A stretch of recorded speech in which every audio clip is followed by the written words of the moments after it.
The Right Honourable Dr. Ong Siu Chie has retired. So George now has got to put up with me.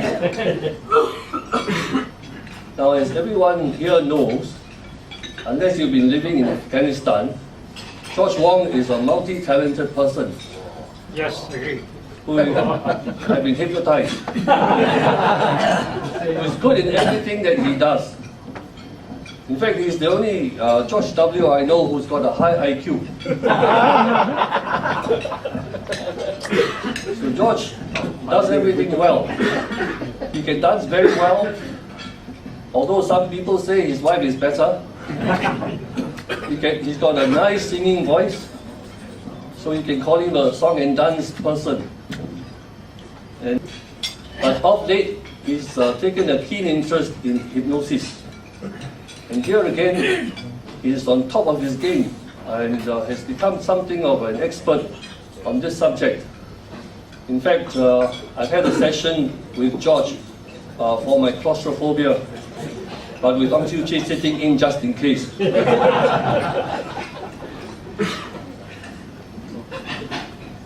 So now you know I've been under the spell of George Wong, and right now I feel like the genie coming out of the bottle to invite the master to speak. Master, George.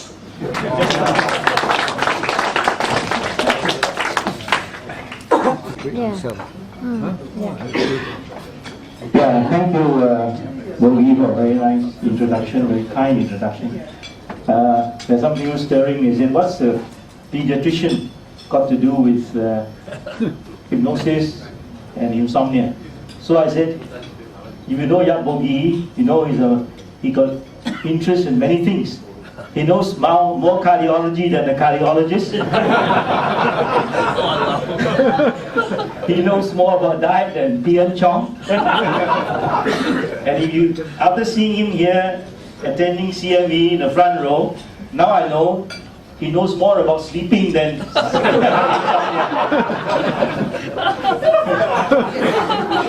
So I think I've got the right chairman, and also for some of his Yapogi jokes. Now, the reason why I'm giving this talk is many people have approached me since I gave a talk on hypnosis is whether hypnosis can help insomnia. So the answer is yes, but it's not such a simple one-word answer. So I thought a lot of you might be interested in the subject. So I'm giving you this talk because to explain a bit more detail and the theory and the facts about insomnia and hypnosis. Right. The use of hypnosis, either self-hypnosis or with a hypnotist, and meditation, which is actually precisely the same thing. Meditation is actually self-hypnosis. Now,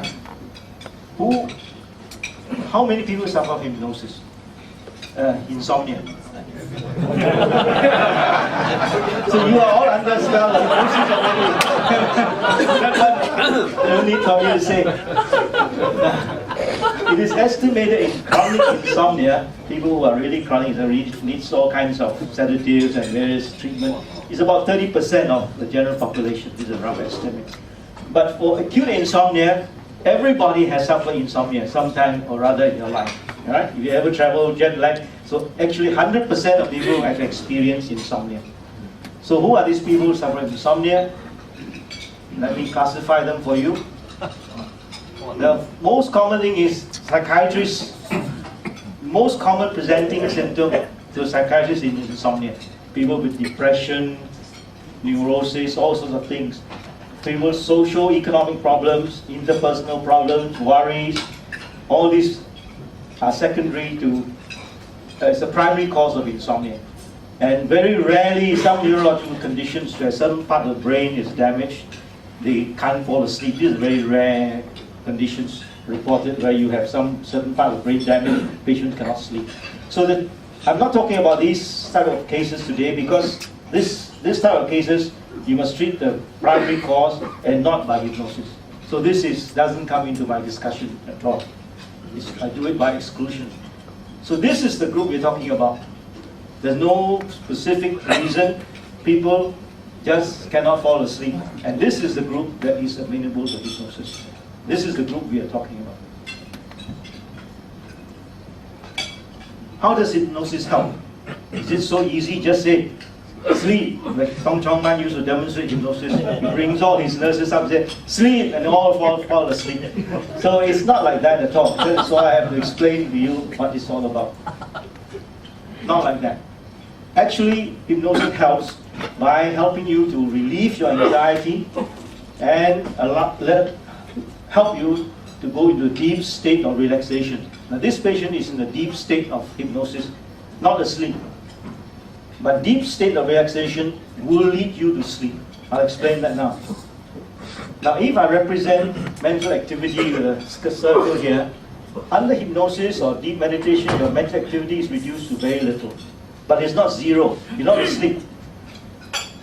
So if I schematically represent this, fully awake up here, fully asleep down here, and in between is what I call a trance state. This is the hypnotic or trance state or meditative state, twilight state, whatever you like to call it. And this is evidence-based. This is correspondent to the EEG changes. When you're fully awake, you get these beta waves. And when you're fully asleep, you get these delta waves. And in between, in this trance state, you get alpha and theta waves. When you're deep meditation, you get these slow down theta waves. So if I represent it diagrammatically again, they have represented this is a state of trance. Now, as I explained to you in the previous lecture, you can enter this state of trance by many methods, by hypnosis, by meditation, by all sorts of things. You enter into this state of trance. And when you're in this state of trance, you can use it for de-stressing, healing, achieve nirvana, whatever you like. But today, the way we are going to use it is when you are in a deep state of relaxation, you will naturally fall off into a state of sleep. Now, some people who meditate, or some people often ask me, how come when I meditate, how to keep awake? I often fall asleep. That's exactly what I'm saying. When you're in the deep state of trance, you easily move into a state of sleep. And that's how hypnosis will help you. Now, some people ask me, why do you use the lotus position? So I said, people sit in a lotus position mainly to keep awake. There's nothing special or magical about it, but people think I'm talking nonsense. So to prove that I'm not talking nonsense, I have given you a clip of a well-known or famous Zen Buddhist teacher teaching you how to meditate. And I want you to listen to him to say exactly what I've been saying. The uncomfortable position really is to keep you awake. So if you're in a comfortable position, you're in a deep trance, you just fall asleep. So that's how hypnosis works. Now listen to what he has to say. Very famous Zen Buddhist called Alan. That's him. Well-known, very good Zen Buddhist teacher. This position is slightly uncomfortable. There's a certain amount of strain on the legs. But the advantage of this is that it keeps you awake. Right? So that's exactly what I've been saying, and people think I'm talking nonsense, but that's exactly true. So, why are we concerned with sleep? Is sleep essential? Tay Chong I always ask me, but 3 S's, George Wong's 3 S's.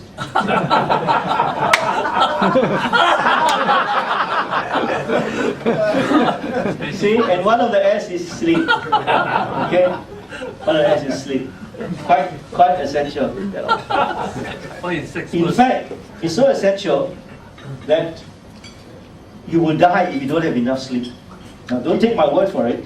Again, it's evidence-based. You see, now everybody talk about evidence-based. Now, here is a clip I've taken to tell you about sleep, and then how essential it is you die, and how that by depriving a person of sleep, you break down and confess. This was like a torture, means of torture. He's deprived. We average just 7 hours a night. 2 hours less than a century ago, and an hour less than a decade ago. Lack of sleep erodes the higher functions of the brain, the ability to communicate, solve problems, and remember. These are vital functions that make us human. So something very special must be going on during our hours of slumber. Accused of anti-apartheid activity, he suffered a torture that has been used for centuries. For 6 days and 5 nights, he was forced to stay awake by being made to stand on a brick. I never stood on a brick before. It hurt my feet, and I kept lifting one foot He off. mentally broke down. And then they'd shout at me and say, stand still. Then they'd say, well, did you want to sit down? I'd say, yes. And Very important, very essential. You can't go without it for a very long time. So what are the ill effects? Not everybody falls dead, not enough sleep, but there are certain symptoms or signs due to lack of sleep. And this is the latest thing about hypertension. And since we have discovered the importance of sleep, there are a lot of studies now, sleep laboratories, we're finding out sleep apnea, and we all know that sleep apnea is one of the causes of hypertension. And this chap made a study, took 5,000 patients, studied over 10 years, and then classified them according to sleep, and he found that those with 5 hours or less of sleep has a high incidence of developing hypertension. This is only published this year, 2006, published in the journal Hypertension. 2006, published in the journal Hypertension. This is evidence-based. So it is now found that sleep produces certain undesirable effects if you don't have enough. So commonest thing of all is falling asleep during work or in the daytime, especially after your World Cup, watching the World Cup, you will notice this happening. Loss of concentration and judgment is another common thing. Loss of mental control, amnesia, and get easily irritated. That's very common. So your wife next to you, just give her a sedative.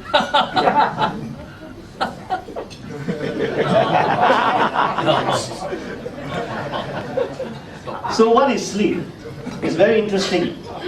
We all, for years now, for civilization now, for thousands of years, and we sleep 1/3 of our lives. And all these years, we know very little about sleep. We just simply think that sleep is just nothing. But it's not nothing. It is now discovered to be an active state. And it's also very interesting. I'm going to tell you how it was discovered.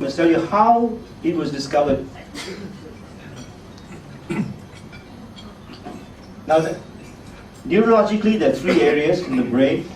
They found out, after studying it, 3 areas in the brain concerned with sleep.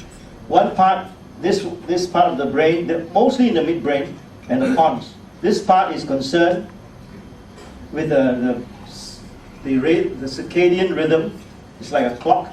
Then this part is on the onset of sleep. But more interestingly, you find that in the pons, there is a center here which sends out impulses when you have a REM sleep. I'll come to that in a bit further on.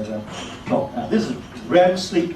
REM sleep means rapid eye movement. And this is a very interesting story to tell how it was discovered. As I said, for thousands of years we've been sleeping and nobody knew anything about REM sleep. It was discovered entirely by accident by this chap called S. Sarinsky, and only in 1953.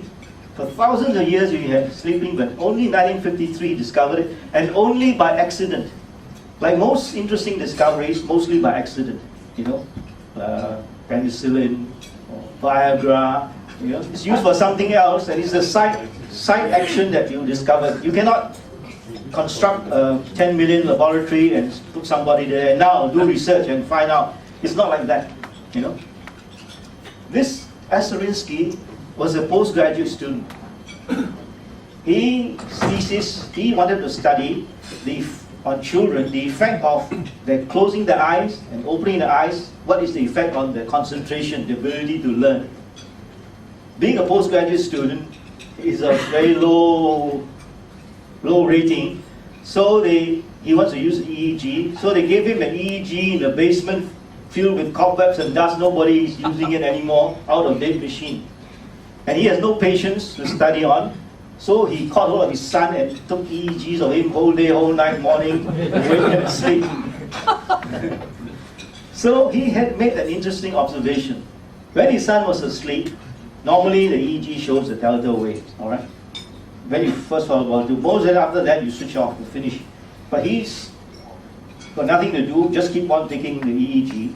And he found that some time after he fell asleep, the wave changes, different from the delta wave, different from the slow wave sleep.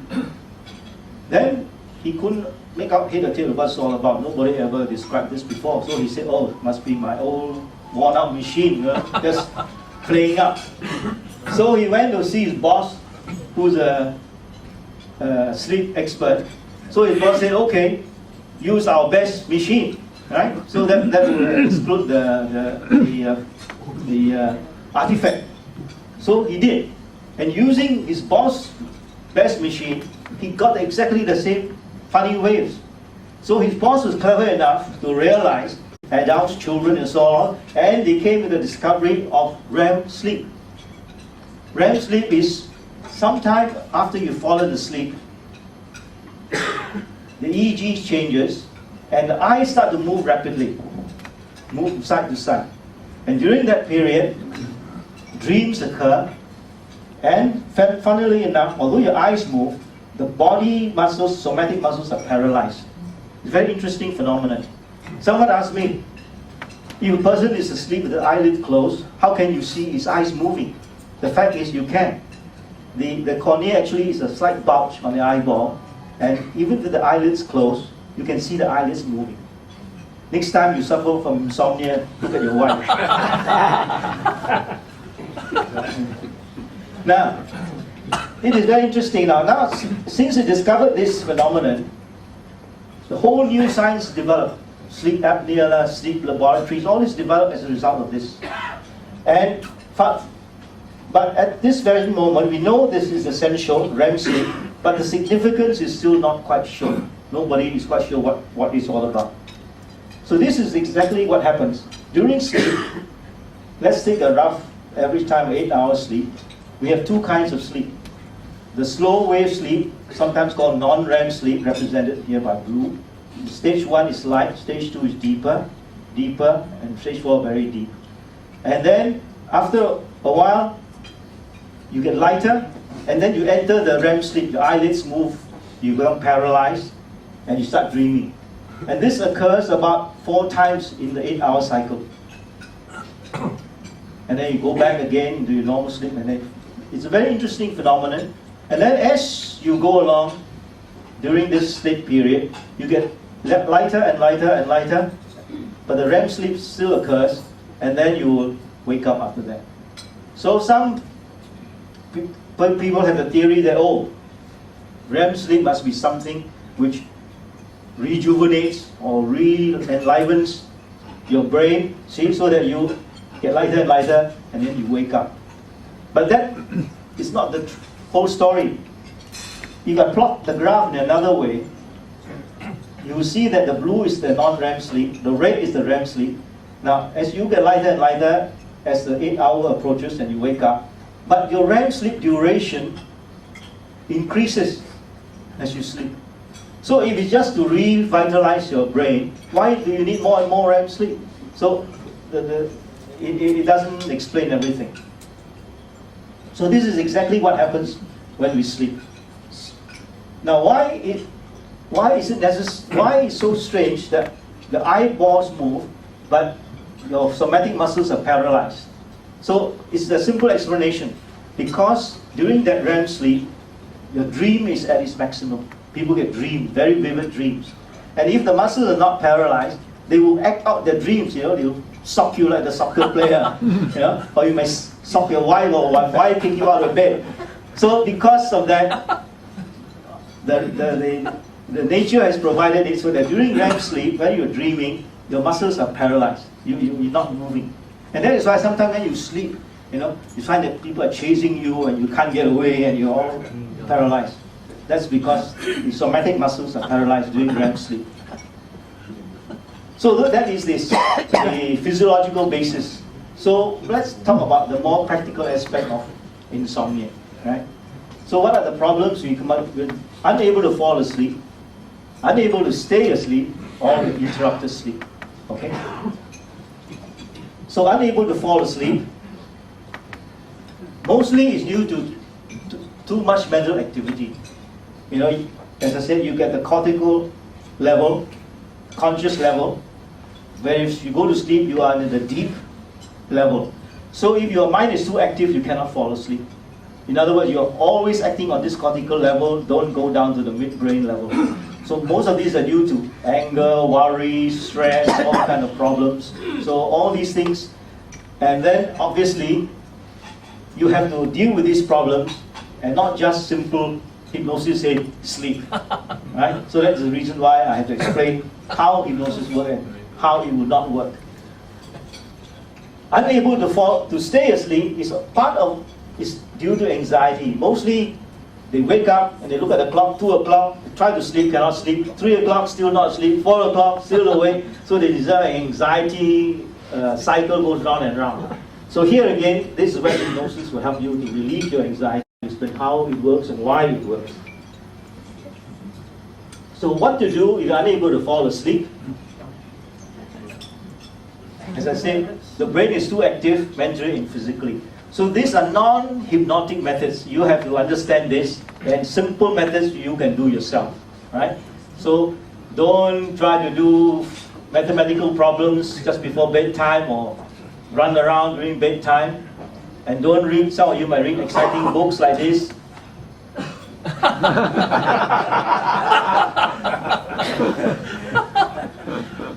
So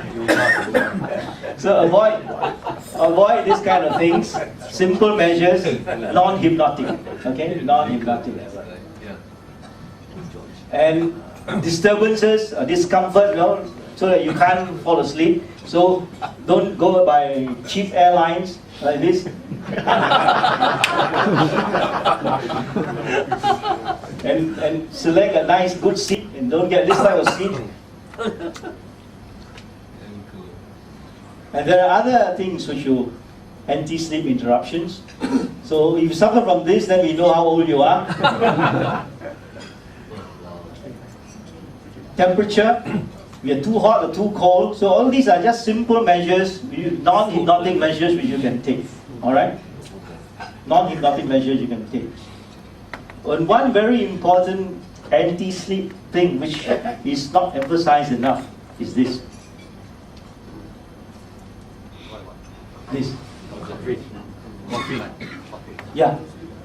And I have people who come to ask me to help them by hypnosis. The first thing I tell them is, I won't treat you until you stop drinking coffee after lunch. Anytime after lunch, no more coffee, tea, any strong, because otherwise you're wasting your time, because you're counteracting what I'm doing for you. So, number one, don't use hypnosis until you can make sure you don't drink any of these strong anti-sleep what do you call it? Products that keep you asleep. Decaf. I don't know how good is decaf, I'm not too sure, but you try it out yourself and see. So these are simple measures you can do yourself without resorting to hypnosis. You must develop also the reverse, pro-sleep habits. Pro-sleep habits. Now, have regular exercise during the day, but not too near bedtime. The reason is, if you are tired during the day, your body knows when you need to sleep, to rest, and you will sleep well. So this is a pro-sleep thing which I can recommend to you. Slow down just before bedtime and do something is induce comfort and a nice sense of well-being, like a warm bath, a warm drink. These are just simple measures without resorting to hypnosis. Now the facts about sleep, I'm going to discuss them under these headings. The body clock, habit, sleeper's habit, subconscious programming, and what is enough sleep. The body clock, as I told you, they found that this is the part of the brain that affects your body clock. And we know everybody who travel will understand jet lag and all this, but most of them are theories. We don't know how it works or any cure for it. If you do, then the airline pilots will be very grateful to you. There's something to do with melatonin. So the only thing I can tell you, the practical application is, bright light keeps you awake. If you want to readjust your body clock, just use this fact. Bright light keeps you awake. Darkness tends to put you to sleep. So if you want to adjust your body's clock with jet lag, if you want to keep awake, go out into the sun, go out into the light. If you want to sleep, turn off all your lights and draw the curtains. So this is one way to help you use this fact to help you to adjust your body clock. Some people take all kinds of melatonin and all that. I'm not too sure how it works or whether it works at all. Now habit. Sleep is a habit. Whole life is a habit. Toilet training is a habit. Our whole life is a habit. Eating is a habit. Whether you're hungry or not, we eat 3 times a day, and this is the reason for obesity. See, our ancestors don't eat until they're hungry, then they go and chase a deer or something and then get something to eat. But we know, by habit, we just eat. And sleep is a habit. So you must, number one, develop sleep as a habit. This is the Cinderella habit. So you say, every night you sleep at the same time. When you see the clock strike 12, bedtime. Don't sleep at 5, sleep at 9, sleep at 10. So you don't develop a regular body clock. And so first thing is habit. Develop a sleep habit, have a time. That is your bedtime. So number one. And secondly, subconscious programming. You might psych yourself. Look forward to going to sleep, you see. Have a nice picture of what sleep is all about.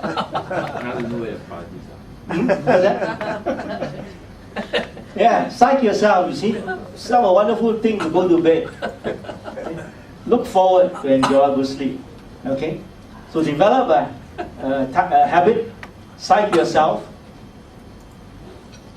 And then the last topic I'm going to discuss, enough. How much sleep is enough?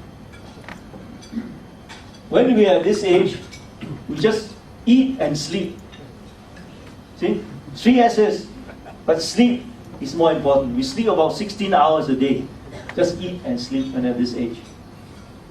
So when you come old like me at this age, you still have 3 S's, but the sleep is not so important. Instead of sleeping 16 hours, you might sleep only about 4 hours. So there is a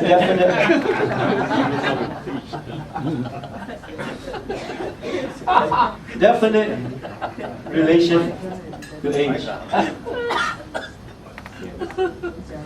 And this is evidence-based. They have studied the requirement of REM sleep, because that's easy to study in terms of age, and you notice that the graph comes down.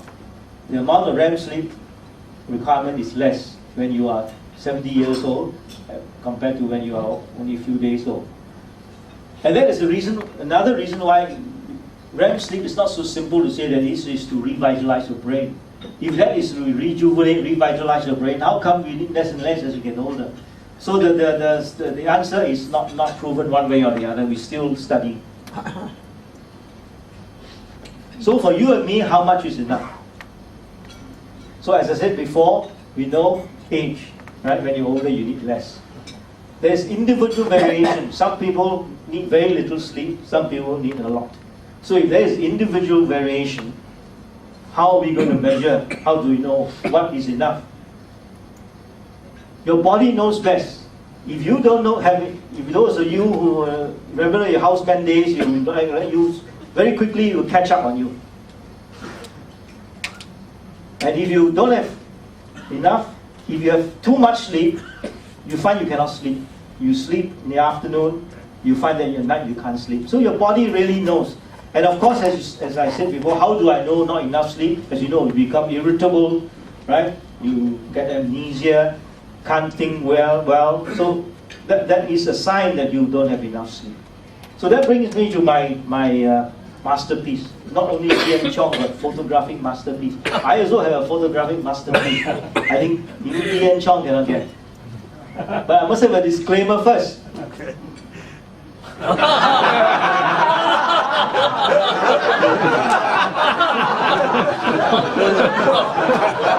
Isn't that a beautiful composition.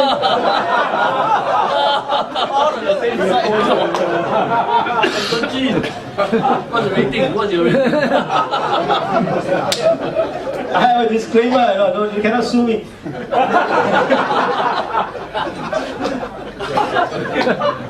And this is unique, only you will get this one every 4 years. If I said it first. Very good, very good. So I like to reduce things into a simple way to remember. 3 S's, now 3 R's. Okay? Develop a regular habit. Realize your fantasy. Look forward to going to sleep. And then relaxation, this is where hypnosis comes in. Alright? So I just refresh your mind as I say, how this come in. It's a relaxation part. You can do meditation, which actually is self-hypnosis.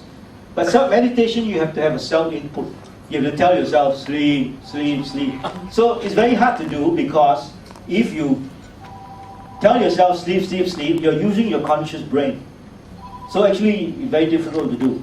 And that is the reason why the meditators don't use words that are meaningful. They use a meaningless word like om, it's completely meaningless, but it gives you has the same effect. I'll demonstrate to you later on as I go along. That is how you can get self-input. Use a mantra. Use a mantra. But if you want hypnosis, then I will give you the input. I will say sleep, sleep, relax, and then you will fall asleep. So again, how to do relaxation and hypnosis and meditation. A trance, as I said, is just a very relaxed state. And if you want to go into a trance, very easy. There are certain things you must fulfill.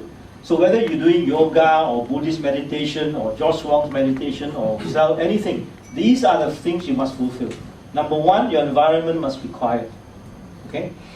Your posture, if you want to keep awake, you stay in lotus position. If you want to go to sleep, find a comfortable couch. Now the ear is very important. You must have a rhythmic sound. See, with hypnosis, I produce a rhythmic sound. I say, sleep, relax, you're just going to fall down, relax, and all. Is somebody already asleep? But if you're doing meditation, they use a mantra.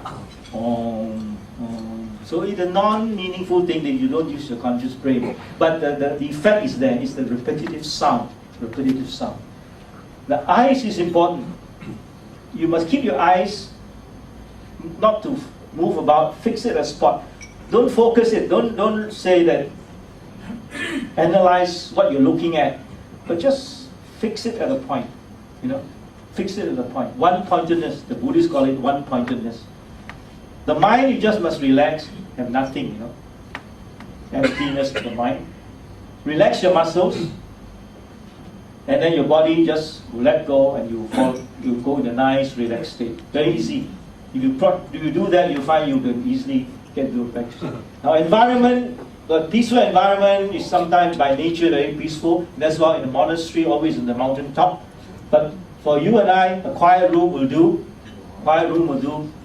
Darken the room, close the blind, but make sure turn off your mobile phone. Eyes one-pointedness, as I said, you just don't.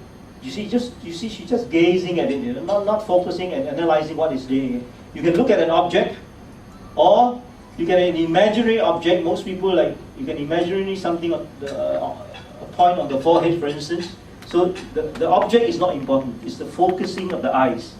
Actually, most of my patients, I tell them to easy. Don't just focus on top of the forehead. That's a very good way of doing it. One-pointedness. Now come to the mantra. See here, as I said, the hypnotist says sleep, sleep, sleep. Here you tell yourself om, om, om, the mantra. Very important. I'll come to that again. Mind is just nothingness. Now this is important. Don't try too hard. If you try to tell yourself, I'm going to sleep, I must sleep, the more you try, the more you fail. Because your mind has to be nothing. So don't think of anything, don't try anything. just relax and just listen to the om sound. That's important. So a lot of Q's and A's ask me about meditation. What do you do? What kind of meditation do you teach? What posture? What's your object you look at? How long? And so on and all and so forth. So the one thing I want to tell you is, these are all superficial things. The essential things I'm telling you are the facts that I mentioned. The one-pointedness, listen to repetitive sound, relax your muscles, breathe regularly. That applies to all the different schools. All the different schools. So I'll show it to you. Although all these schools, they I think not very scientific. They emphasize a lot of rituals. You know, you must sit like this, breathe like this. You know, I'll show you that they are quite different, but the end result you still get into a trance. Now here is a clip I took. This is a yoga school. From yoga, teach you how to do yoga meditation. Right? So you want to learn how yoga meditation, you listen carefully. Now, one thing I want you to know is this. They stress, follow the breath throughout the body. So in this yoga meditation, say very important, feel the breath come in here, follow it down to the diaphragm, follow it up to your chest, and follow it out, and then follow it back in, follow it up and down throughout and come out. You listen. This is what they teach. Breathing. Sit in a simple cross-legged position on the floor. If you don't feel comfortable in this position, place a folded blanket under your buttocks. The vital thing is to have a comfortable erect spine, with head, shoulders and hips in a straight line. Don't let your head come forward. If the back is hunched, this compresses the rib cage and impedes proper breathing. So focus on extension of the spine. Place your right hand on the rib cage, See? and your left hand on your abdomen. Identify the. Inhale slowly through the nose, feeling the breath fill the abdomen. See? Feel it come Bring down. slowly into the rib cage, Feel it come down, rib in cage. the upper chest. And then go out. Retain the air here. See, for a few emphasize. seconds. Exhaling softly, feeling the breath leave the abdomen first, then the ribs, and lastly the upper chest. See? The emphasis is on following the breath End of the exhale. in and out in order to get the trance state. Now here I show you another time, Buddhist meditation. And I want you to listen. This person stressed, do not follow the breath. Otherwise you won't succeed. All you do is feel the breath going through your nostrils. Concentrate on nostril. Air coming in, coming out, going in, coming out. Never follow it throughout. Listen. Of breathing or anapana. So I will start with the beginning first. So the Buddha also teach anapana in Mahasatipatthana Sutta under the Kayanupassana, the contemplation of the body. Anapana is also one of the contemplation of the body. So for those who want to practice anapana, anapana, or in English we call mindfulness of breathing, we have only one object, that's breath. Not like four elements meditation, we have 12 characteristics. But for mindfulness of breathing, only one, that's breath. Nostril only. So Don't when go. you sit, Don't follow. sit with body upright, you close your eyes, then fix your attention under the nostril, then mindfully breathing in, mindfully breathing out. Mindfully breathing in, mindfully breathing out. You fix your attention under the nostril without following the air go up or Do not follow the air. go down. If you allow yourself to follow the air up and down, you will never perfect. You will your never succeed. concentration. Right? So I say all these rituals to me are superficialities.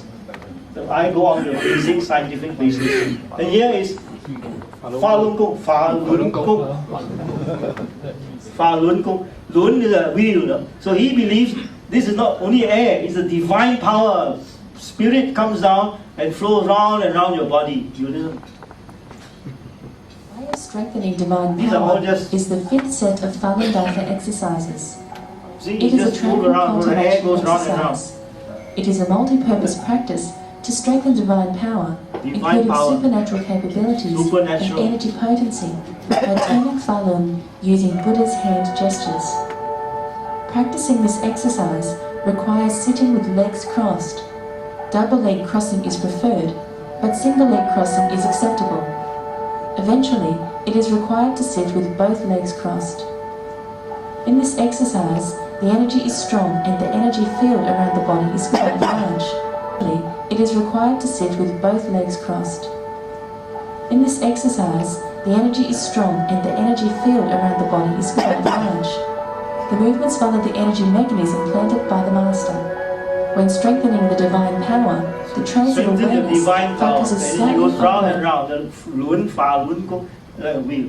So these are all your own beliefs. So for me, this school, all roads lead to Rome, no different. George Wong's method is as good as any other method. Because I believe it's a neurophysiological state.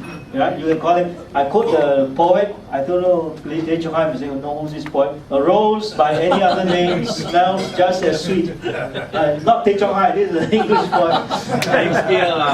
Shakespeare. So a rose is a rose. You can call it anything you like. You say yoga, meditation, Buddhist meditation, George Wong meditation, it's the same thing. It's a neurophysiological state. Okay. So the important thing is what posture. Again, I say depends on what you want, whether you want to sleep or stay awake. The most important thing is the one-pointedness. Some people always ask me, how long do you meditate? Because some people like King Ku said, the longer you meditate, the better. I don't think so. Like when you eat, right? It doesn't mean that the more food you eat is better. You just need a certain amount when your mind is stressed, so when you need to relax. And I find about 15 minutes, rough as a average, will be good enough. I don't think longer is better. But I do feel that like all things, doing it regularly is beneficial. So if you do it every day, maybe once a day, but if you want to do many more times, by all means. But philosophy, so I don't change your philosophy. If you want to believe in Muhammad, by all means, don't change your philosophy. Other spirits and things like that, I don't know whether you believe in Falun Gong or not. So again, I summarized all this for you. Now I come to this part. This all that I've already said. This come to this part as a practical demonstration for you. I think you'll find it interesting. How a repetitive sound helps, and that is why they have to use a mantra. They don't have a hypnotist, so if you do self meditation, you need a mantra. It's a repetitive sound that makes your mind relax and put you to sleep. So I'm going to play you a mantra and let you experience yourself. What you like you to do, you want to take part, just sit back comfortably, relax your muscles, okay? Find yourself in a relaxed state. And I'm going to, I'm not going to hypnotize you and make you jump like a monkey. I just want you to feel how a repetitive sound can relax your mind. So what I'd like you to do, I'm going to play a clip again from Alan Watts, the Zen master, and he will show you, use the words, the sound Om, which is a standard sound. So I'd like you to feel how effective this sound is. Just listen. All I need you to do is, you just look at the clip at Alan Watts, then slightly just close your eyes. Don't have to look at him. Eyes closed, you can imagine he's there, and just listen to what he says in a vague way in the background, and listen to his sound, and I like you to feel how soothing that repetitive sound it is. That's Alan Watts, and he's going to talk about the repetitive sound Om. So just listen and follow the sound and see what you agree with me when I said how effective this repetitive sound is. Just listen, close your eyes, relax. Just relax, shut your eyes, and listen, just listen. Just listen to the sound. Yeah. Shut your eyes, and listen to the sound. For the sound rather than for its meaning. No meaning. And chief among these is the listen mantra to the sound. Om. Listen to him talk in the background. A-U-M. Called the pranava. because it comprises the whole range of sound from the back of the throat to the lips. This so-called the sound of God. So why don't you sing it with me, taking the note from the song? Give you a chance and you feel. Feel the sound. Just feel the sound and follow it and let it take you to a very relaxed state. See how relaxing the sound goes. And then you will drift into a very relaxed state. A very wonderful sound of relaxation. You see what I mean? You just feel just that repetitive sound. Now just relax and just listen. You come back again. Now you can hear all sounds as tell you well. again. Just relax. Listen. They are all at some point in the total range of sound, Try to listen. from the back of the throat to the lips, And drift in the background. making a spectrum of sound as all colors Listen again. are to the sound originally and one see white light. how it can lead you and let you But drift. don't ask what Don't the ask the sound meaning. is or Don't what ask it the means. meaning. Just Just sound. hear it and Just taste the it. sound. No meaning. Come with me again. Just let it take you and drift you. It's very interesting. The sound takes you and drifts you into a very soothing way of getting into a relaxation. I tell you how effective the mantra is. It's no magic. It is normal physiological law. See how effective it is. Just takes you through. Wonderful, just takes you through. It's a very wonderful. If you want to ever stress, all you need to do is do a mantra and you'll be very relaxed. See, you really know how you have experiences, you have experience to realize. So I come to the end of my lecture. I give you my secret weapon, which everybody can use, the best sedative in the whole world.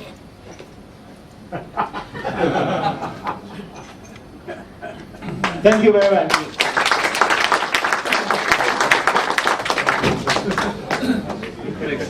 George, almost lovely lecture. Are there any questions?